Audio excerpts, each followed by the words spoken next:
Welcome to the Bywords Show. I'm your host, Hannah Hughes. Bywords is all about equipping women for purposeful living by starting conversations, celebrating stories, and inspiring faith.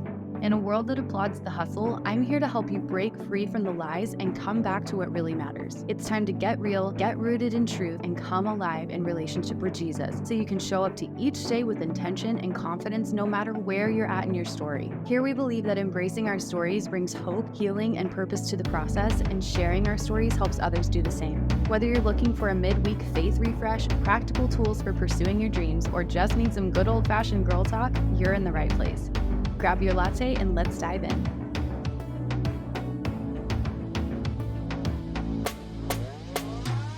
Hello, everybody. Welcome back to another episode of the Bywords Show. Today is the day. I'm so glad you're here. You guys, I'm so excited today to introduce you to Cloe Parker. She's got a really cool story that she's going to share with us today. And so, first of all, I just want to say welcome to the show. Thanks so much for being here. Thank you. I'm so excited to be here. Yeah, I'm so glad to have you. So excited to get into this conversation all about this disconnect that we feel like in so many areas. But before we get into this conversation, of course, I have to ask you our icebreaker question that we ask all our guests. So you got to tell us, what is filling your cup lately? Literally, what's in your cup, but also figuratively. That's a great question. Literally in my cup is water, trying to be better about drinking water. And it's starting to be springtime, and I'm a rancher. That's like one of my favorite things to do is be around animals, and green grass is starting to grow and there's new babies being born. So just being outside, watching the wildflowers bloom and everything just come to life is definitely filling my cup up right now. Oh, I love that. I know. So Chloe and I are both in Colorado. And so it has been well, I should say it was like snowing yesterday where we're at. But before that, we started to get some sunshine. It was really beautiful. So I'm really excited for the springtime here. Well, we're going to get into your story, but like you're a rancher. You have been on this journey of like reconnecting like with the Lord and with people, and then also with the land. And you have this really interesting perspective, especially with food.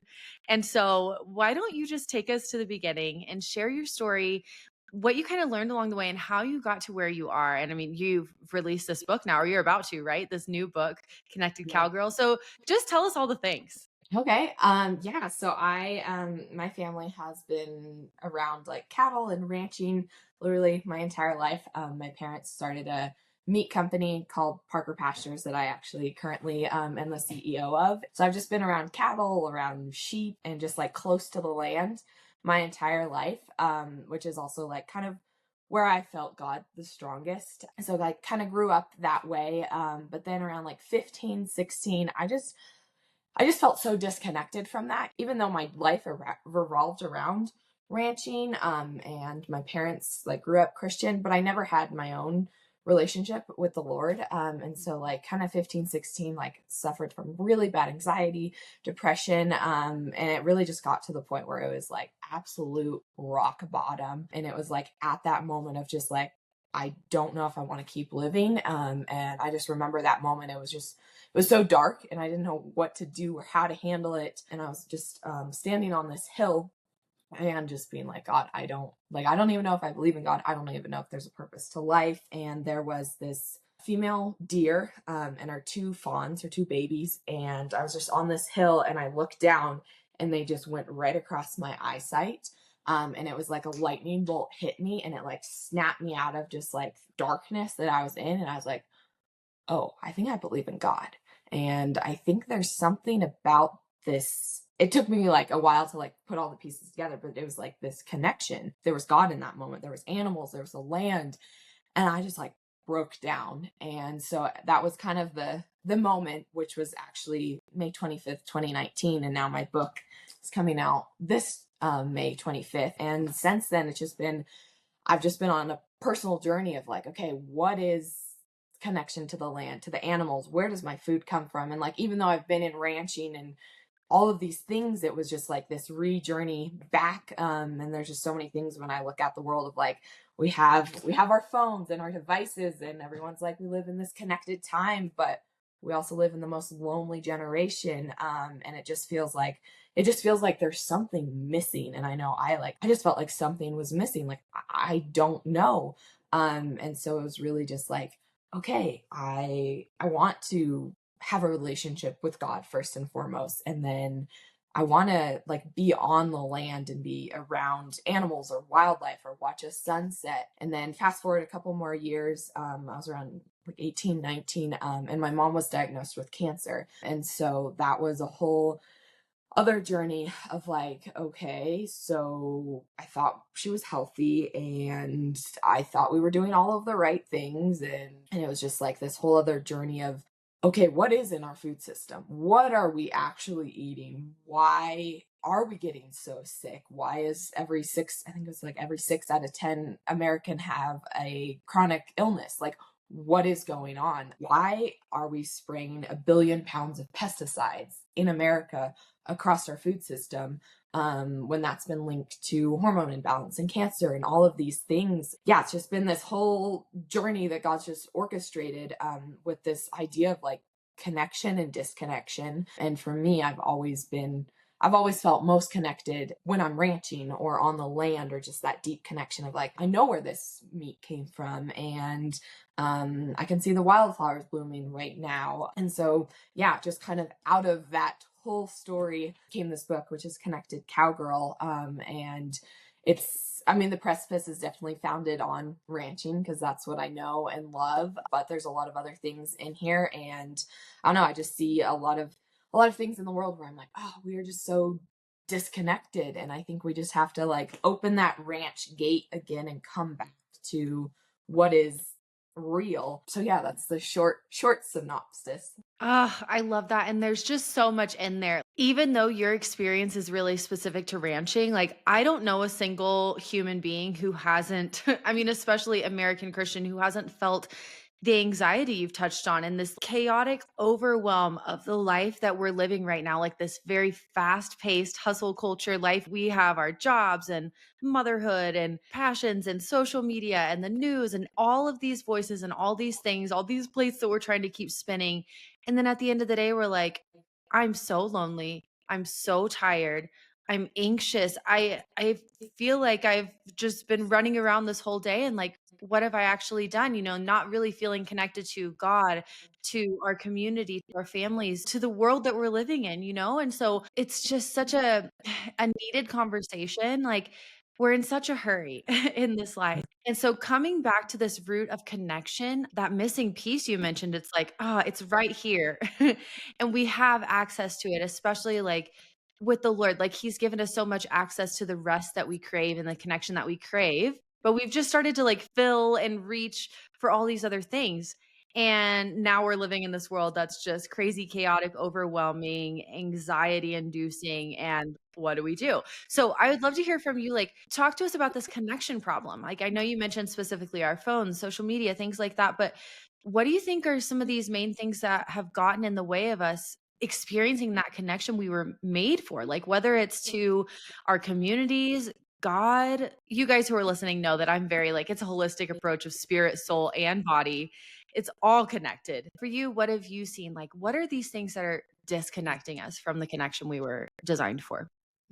I mean, I definitely think a big one is our devices. It's just so easy to be like, okay, I'm bored, or this feels uncomfortable, or I just want to zone out. I'm just going to look at my phone and not talk to someone. So I think our devices, though they can connect us, it's like a fake connection most of the time. So I think our devices is a big one. I think just our disassociation and disconnection from just how food is grown and from where it comes from. It's just allowed us to become way far away from how food is actually grown. And like food should just come from the ground, whether that's a cow eating grass or a carrot or a vegetable or fruit.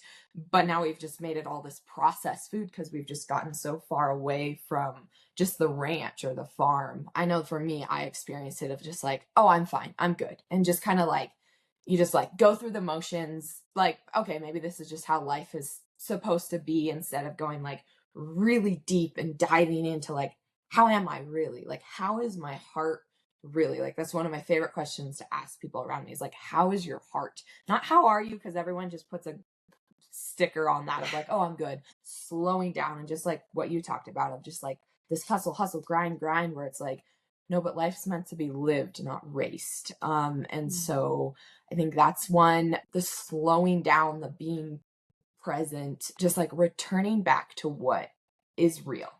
And like what is real is like food where it came from the ground, or beef from a cow that ate grass, or watching a sunset, or maybe it's that starting the early morning with quiet time with God, without the distractions. We have all this information, but I think most of us are craving just wisdom and deep, intimate connection. And it's like we have everything so much at our fingertips, but convenience doesn't necessarily lead to connection or to God. And so just like coming back to how are we originally designed? What is the original design? And really getting back into that and leaning into that. And I think there's so many times where we like go, go, go that we miss the miracles that are all around us. That's such a good point. I think you're exactly right. And it's so easy.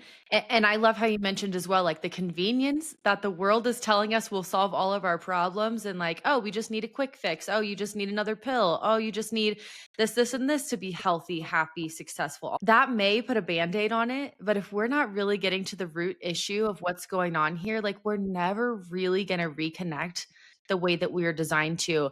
And I think it's so beautiful that you have this up close and personal view of like nature and the way God shows up in just the earth. Like it's so cool. I'm reading through the Psalms right now, and over again, it's talking about how the earth displays the glory of God. And it's so cool, like even thinking about how nature reflects to us lessons like seasons and the cycles of life and, rebirth and planting and harvesting and all of these things that are honestly very biblical and very scriptural for us to learn.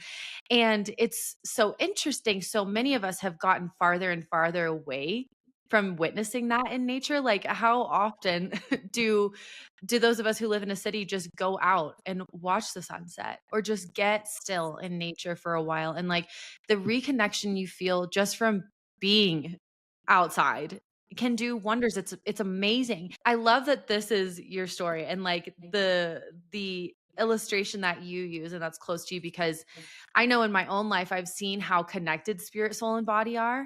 And it's like, if my body is struggling physically, like if my health is struggling, then I'm feeling it mentally, emotionally, spiritually.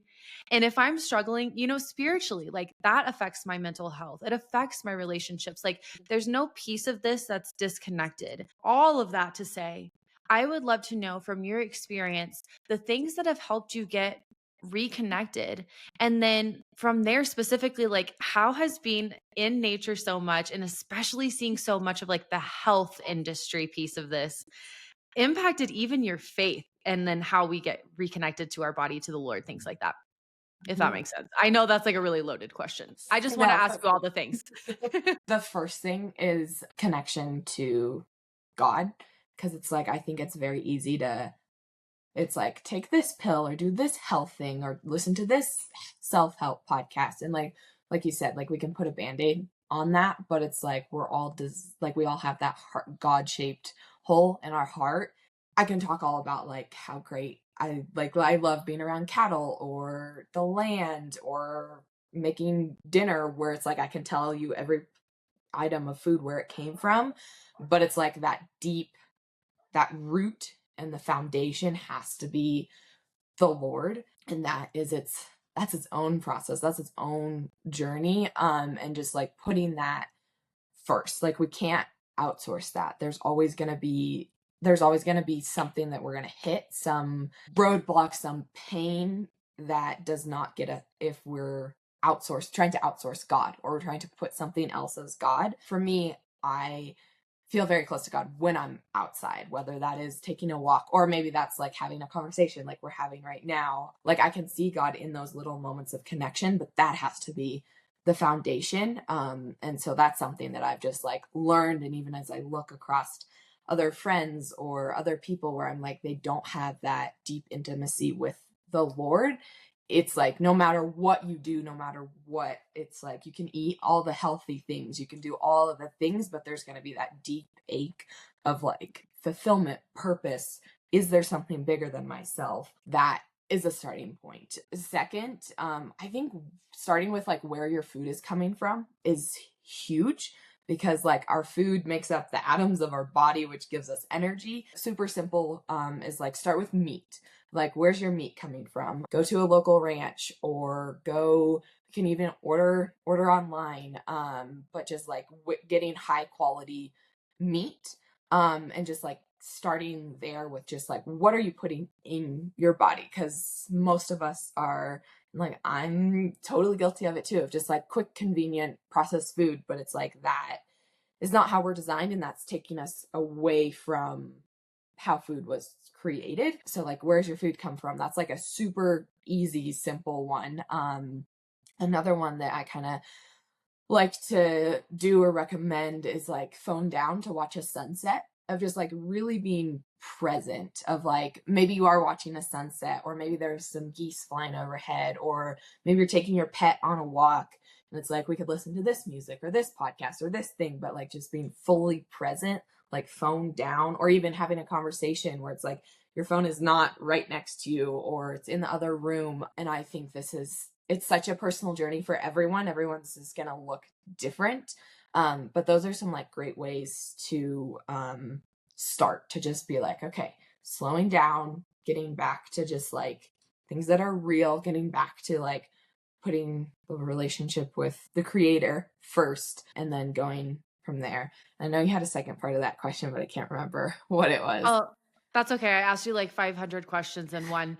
Um, but I do want to take a second and just touch on what you're saying. And it is so good, because I think in so many areas of our life, whether it's physically, like in our bodies, or in our communities, like the body of Christ, connecting with the Lord, like in all of these areas, if we are distracted or if we are disconnected, it's very easy, and I'm speaking for myself here, to adopt this very individualistic, self-sufficient mentality, especially in our culture. It's like we have this idea that being a good Christian or like growing up is doing it by ourselves and like having it all together.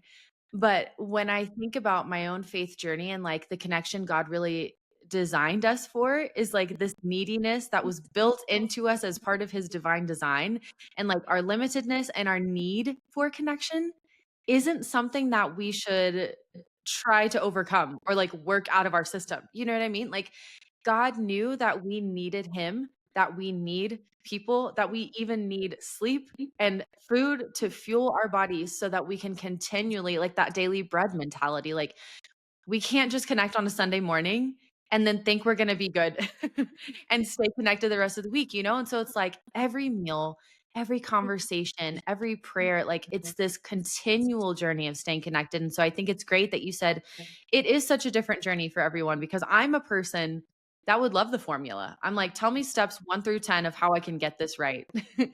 But it really is such a daily dependence on the Lord, and engaging with the world around you and the people around you day by day to cultivate that connectedness that we crave. Like whether or not we acknowledge it, like we all have that ache in us for the Lord and for community with people and for nourishment even in our bodies. And so to lead into that question, I heard someone say the other day, and I had never thought about this before. She was talking specifically about our bodies and our physical health. She'd been on this health journey and was sharing a little bit of that and what she had learned. But she's a believer, and she was saying, you know, like there's this principle kind of, if you want to grow in love for someone, you serve them. And I had never thought about that before. But then she starts talking about how she went on that journey with her body. She was like, this culture today, I don't know a woman who has never struggled with some sort of body image or insecurity or feeling like she wants to change something or needs to look a certain way, act a certain way, eat a certain way, you know, to achieve this standard of perfection that's of course unattainable, but that is preached to us every day. And so she starts talking about how like I just had to switch my perspective, punishing my body to make it better, or, you know, having this good and bad weight system of like, I need to do better, I need to eat better, I need to do all these things. But she's like, I just had to switch my perspective to like when I serve my body, when I nourish it, when I give it rest that it needs, when I get out in nature, you know, all of these things that we were designed for, very simple things, but things that we've forgotten along the way. I have this greater appreciation for my body and the way God designed it. All of that mouthful to say, like, what has your experience been with that? And like, what are the things that you wish more, specifically Christian women, knew about this health piece? And like, how do we actually steward our bodies well and like nourish them well the way that God intended for us to? Yeah, there's so much voices, so many different voices on this of like, do that, do that. And God, you designed each of us uniquely.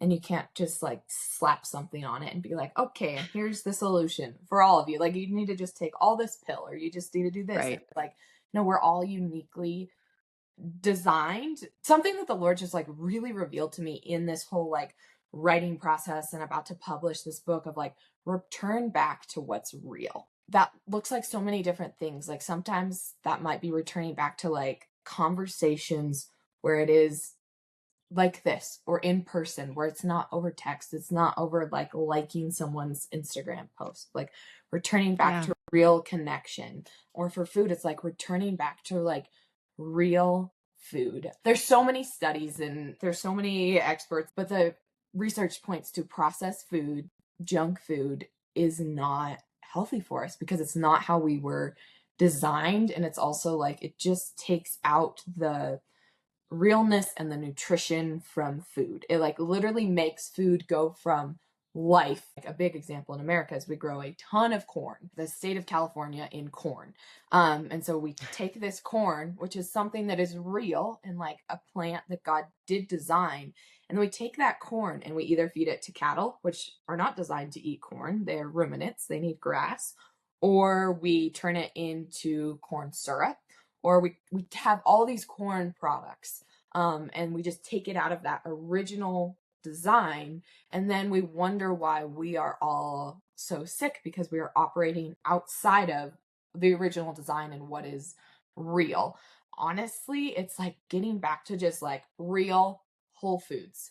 And like, it sounds almost boring and inconvenient because it's not in a package and it's not, you can't just like grab and go, but it's just like real nourishing foods. We've been saying this whole time, it's like everything's interconnected. And if you look at nutrient density, that's something I'm super passionate about, is like nutrient density. And like, there's been multiple studies done of like the nutrient density of an apple 50 years ago or 100 years ago to today. And there is like, it's lost like 50 to 70% of its nutrients. Along that same lines of like, as we return back to real food, we also have to see how it's being grown and if it actually has nutrients. Something I've really noticed, and I'd encourage people to like kind of just notice, of like, if you go to the store and you get a tomato, and if you go to like a farmer's market or like pick it from your garden, there's going to be a vast difference in flavor, and flavor and nutrients are directly tied together.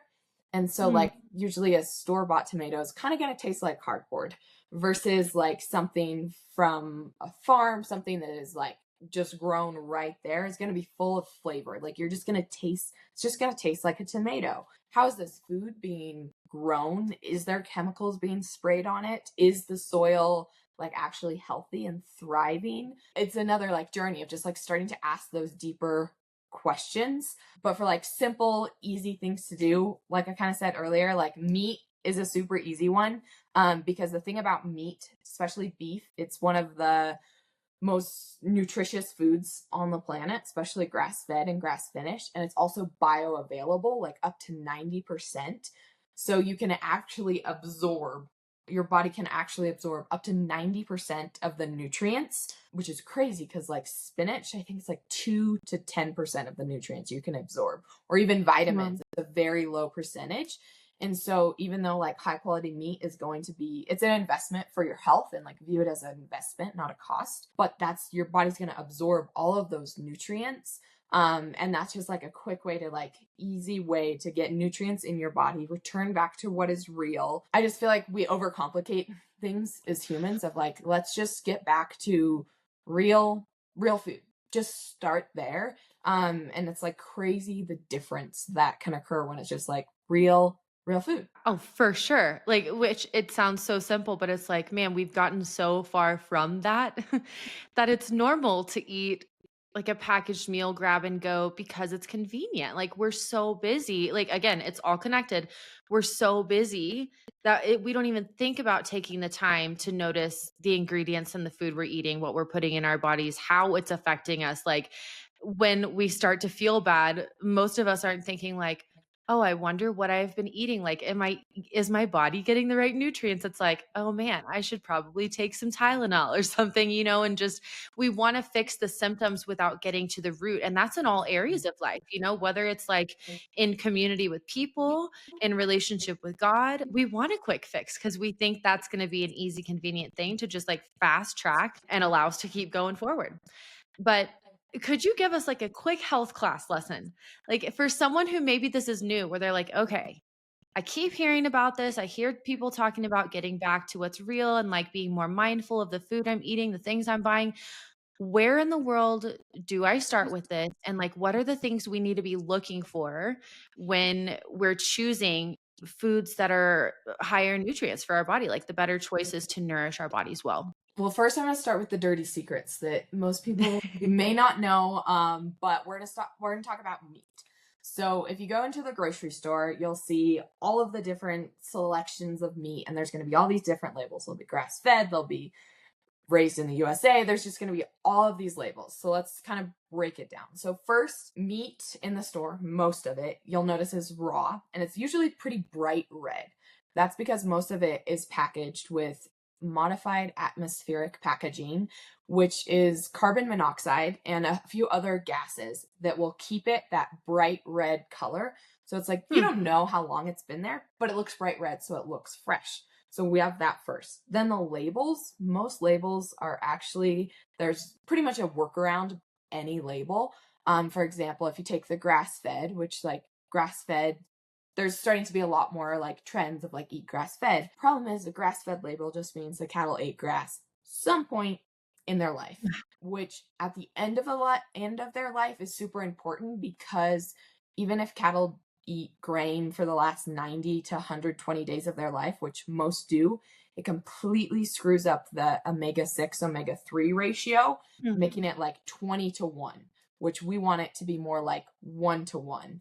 And so like that's Parker Pastures, which is where I spend most of my time. Our beef is more of that 1-1 omega-6 to omega-3 ratio, because the cattle eat grass their entire life. And most of the meat, especially if it's grass-fed, is imported from other countries, but they can still say product of the USA because it's processed in the USA. Yeah, there's also just like no traceability. It's hard to know where that meat came from, how it was raised, if it was injected with a ton of antibiotics. They do use a bunch of hormones, growth hormones on most meat, just to make the cattle grow faster. Grocery store meat is less than ideal, but beef over processed food is always a better option, because it is something that is more real. So instead of going to the grocery store, what I would recommend, if you wanted to, super easy, you just go to parkerpastures.com. You can order meat from me if you want, or also kind of look around and like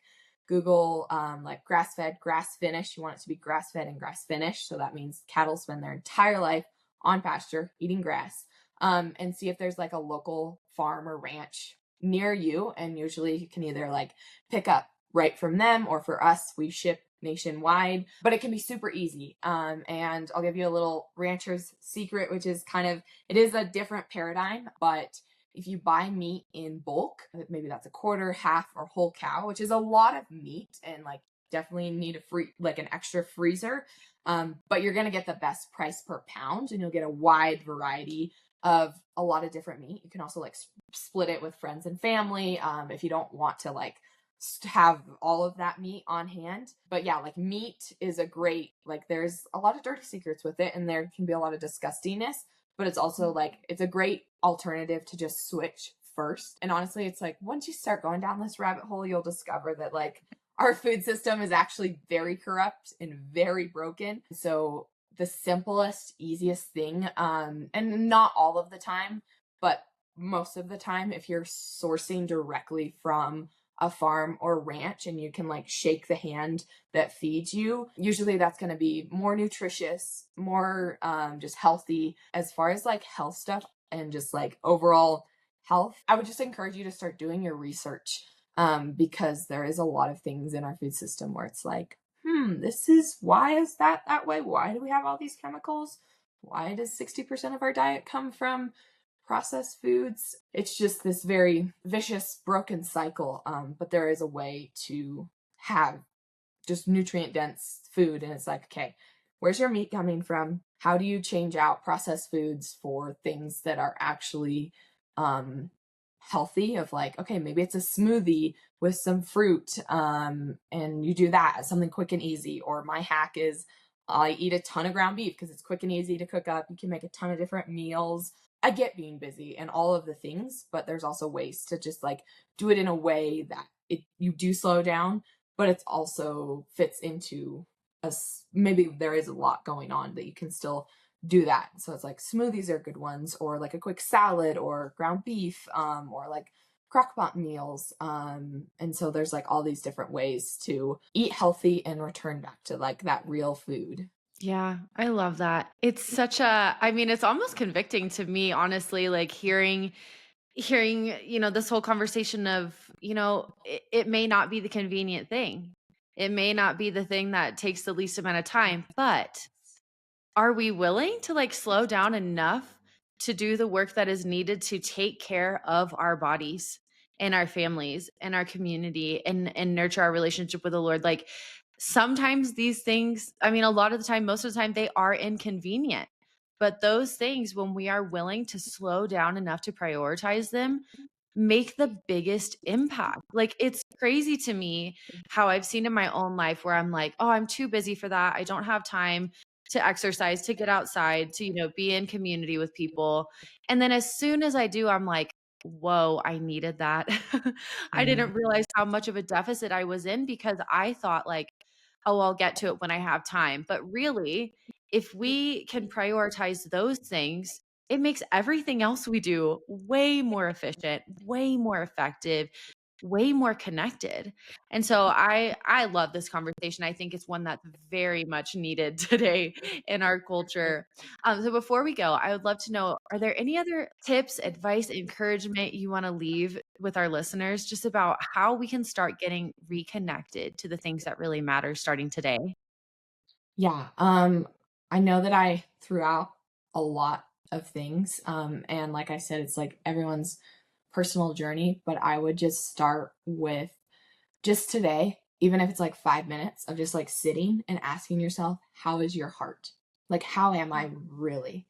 And then like going to God with that of like, here's how I'm really feeling. Here's how my heart, like maybe it feels heavy. Maybe you are excited. Maybe you're mad about something of like, how am I really? And maybe later today you reach out to someone and ask them the same question. And I think that's just like a great point of just like, okay, let's just start there and start grounded. And also, if it's all right, I would love to just pray. Yeah. Oh, absolutely. Please. Father, thank you for today. Thank you for just the changing of the seasons, Lord, just new life, just blooming, Lord. Thank you for every ear that is just listen to this episode. Lord, I just ask that your presence, that your peace would just descend, God, that it would just descend down from heaven down to earth, Lord, that we would just feel your peace and your presence, God, that you would just be with us as we ask that question of how am I really, Lord, and you would just reveal things to just our minds of how we are really, Lord, that we could just be completely honest with you, Lord, and become unburdened, Lord, because your yoke is easy and your burden is light, Lord. And I just pray that just the heaviness or anxiety or just the hustle and just the chaos, God, that you would just slow all of that down, Lord, that you would just take all of that away, Lord, that it would just slide off of us, God, and today would just be filled with so much peace, Lord, that there would just be moments that we would just see you today, Lord. Maybe that's in a little seeing a flower bloom or kids laughing, or like sitting down to a family dinner, Lord, whatever that is, Lord, that there would just be slowness and stillness in today, Lord, and that there would just, your presence would just be so tangible, Lord, and just anything that anyone is carrying, God, that just feels like too much, that it feels like it's just crushing them, Lord, that you would just lift that off, Lord, that you would just there would just be an unburdening, Lord. And I just thank you for that just happening right now. In Jesus' name, amen. Amen. Thank you so much. I love that you are having this very important conversation, that you are willing to share your own journey and this book. Oh my goodness, so exciting. Congratulations. So let everyone know, where can they get your book and how can they connect with you from here? Yeah, absolutely. Yeah. So Connected Cowgirl coming out May 25th. And you can find it on parkerpastures.com. Also, if you need me, let me know. Happy to help. But yeah, and on Parker Pastures Grass Fed on Instagram, if you ever have any questions, or I love to just encourage people or pray over people. Because I know that the world, it can feel like just complete hustle and chaos, and it just gotta go, go, go. And it's like we're allowed to live life, not rush through life. And there is purpose we are in a time such as this for great purpose. And we all have purpose. And yeah, God doesn't want his children just rushing through everything. Like, we're allowed to just walk with our Father through life. Yes, absolutely. Oh, that's so good. Well, thank you so much for being here. I loved this conversation and I'm so grateful for all that you do. Thank you. Thank you for just, yeah, hosting this, and just the light that you shine, and the way that God is using you. And he's just going to keep doing that. Thank you so much for taking time out of your day to tune in to another episode of the Byword Show. I love having you here, and your support truly means the world to me. If you enjoyed this episode, would you leave a quick review? It really helps our community grow and reach more women. If you want more, you can shop my books, Waking Up, Living Open, and Love Is on Amazon, and be sure to sign up for my email list so you always get the latest news. I can't wait to chat again soon, but in the meantime, be sure to come hang out with me on social media, and remember, I'm cheering you on.